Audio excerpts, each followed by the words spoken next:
最近而家咧，我哋多咗好多疫情啊，其實有冇諗下我哋去探過嘅一啲地方，呢啲窮啲嘅人，呢啲難民面對呢個疫情，會唔會覺得都擔心佢哋啊？一定擔心嘅。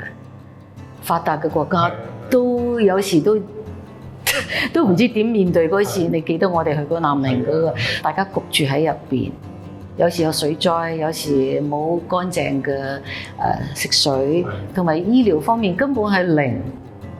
所以呢個時候你都知道，佢哋一定係更加困難嘅。係啊，所以宣明會其實嗰度都係好少資源，但係盡量即係令到佢哋明白，即係呢個病菌、呢個疫情令到佢哋可以受抵影響。咁所以我哋都係努力緊嘅嚇。當我哋同心合力，就可以發揮不平凡嘅力量。